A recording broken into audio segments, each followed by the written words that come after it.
Encaustic is an ancient painting technique that uses beeswax and resin as a binder for pigment. It originated in Greece about 3,000 years ago and evolved from the use of wax to weatherproof and decorate Greek warships. The word encaustic means burnt in, and it refers to the way that paint has to be fused with a source of heat. You can make your own encaustic medium in batches and then add your own pigments to it, or you can buy blocks of encaustic paint ready-made. Colours, brushes, mixing tins and so on are kept on a heated pallet, and the paint stays liquid at about 80 to 90 degrees Celsius, 200 degrees Fahrenheit. Encaustic paintings have incredible archival qualities. The resin in the mixture increases the paint's melting point, and the wax's natural preservative qualities mean that the pigments are protected from deterioration and oxidation from moisture.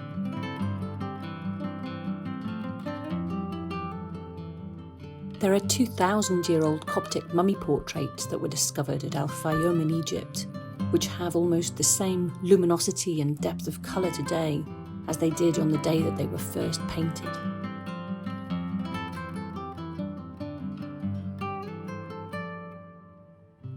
My name's Lucy Carty and I'm a landscape artist. I'm really interested in the processes going on in landscape and how I can convey that sense of it being alive and animate. I discovered encaustic painting back in 2014 after a trip to Iceland and immediately fell in love. As a form of painting, I think, I feel and experience it a bit more like sculpture. You're constantly moving around the work and looking at it from different angles and building up texture, taking it away, modelling and carving the surface. It's such a beautiful, dynamic medium, and there are so many different ways to use it.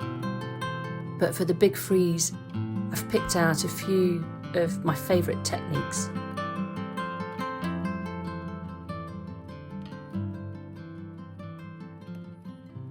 First up is embedding, which kind of speaks for itself really, doesn't it? But basically it's using the wax to encapsulate and lay down objects within the layers of the work, a bit like collage. Here I was burning the edges of paper, which then got embedded and incorporated into the layers above. With sand here I had to embed it very gradually, and once all the grains were covered, I could then remelt parts of it and move it around the panel like waves, carrying the sand and drifting it across the work.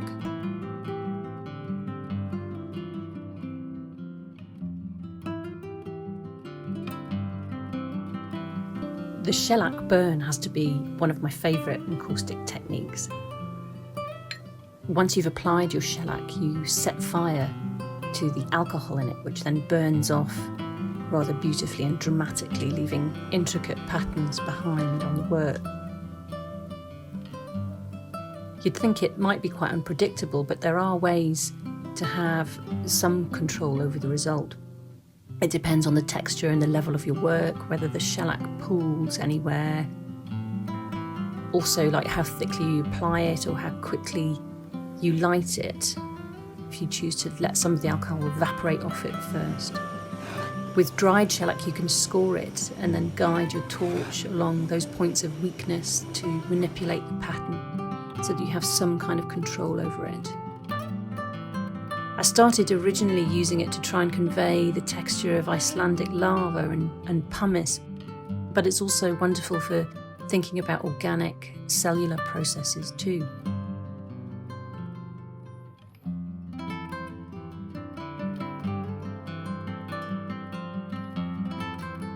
Incising just means cutting into something really, and wax obviously lends itself really well to this technique.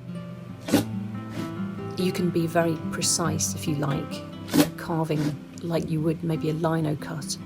But for these works inspired by the glaciers of Vatnajökull ice cap in Iceland, I needed to keep things really loose and free. You can fill the marks that you make with a pigment stick and then wipe off the excess before fusing it. Or you can inlay the pattern and the cuts that you make with a different colour or with clear, unpigmented encaustic medium.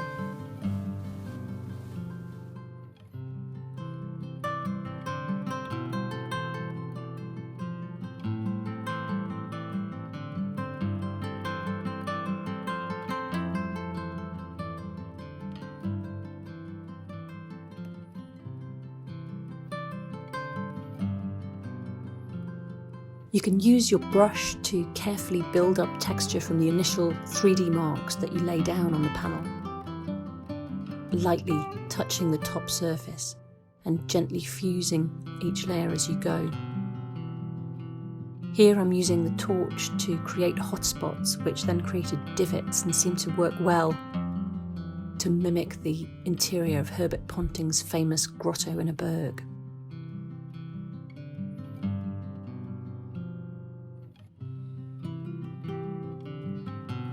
One of the things that I really love about encaustic is the fact that I'm always losing things, I'm burying things, but then I can excavate and find them again, but they come back changed and they're different. Here I've buried Glossopteris leaves and then covered them in snow. Glossopteris is a plant that existed in Antarctica many millions of years ago. And Scott and his team found their fossils, and it led to the understanding of plate tectonics and continental drift.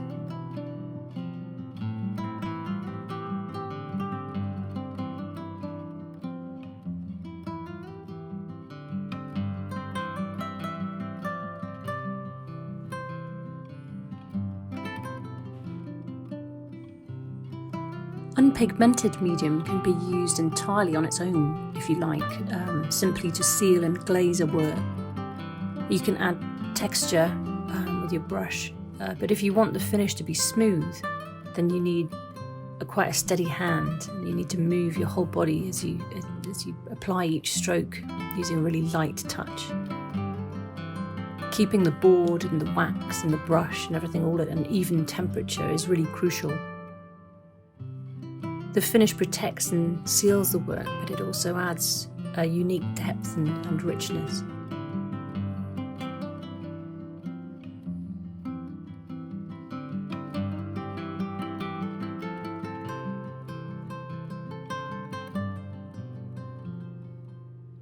In encaustic paintings, each layer of paint needs to be fused to the panel, to the paint layer below it, otherwise you risk the layers separating and breaking apart, either over time or under shock. If you take the fusing further and just melt that wax all the way down through the different layers, you can achieve some really fascinating results. You can use the torch to push the wax, and certain colours will behave differently. Like, for example, the titanium white here is slightly heavier and sinks down below, and the colours in the layers below pop up in these wonderful, intricate patterns.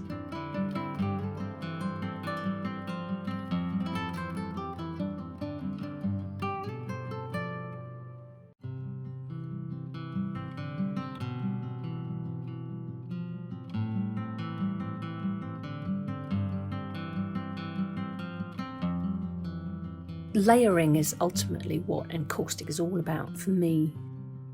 These grounded, weathered bergs at North Cove in Rothera are a really good example.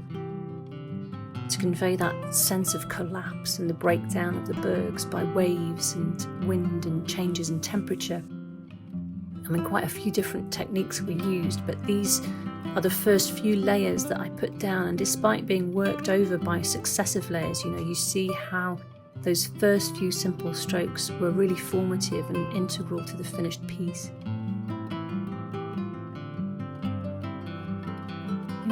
Any work of art is a journey in a way, and so are landscapes. They're like palimpsests, I think, woven and laid down over time, folded, cut, erased and reworked.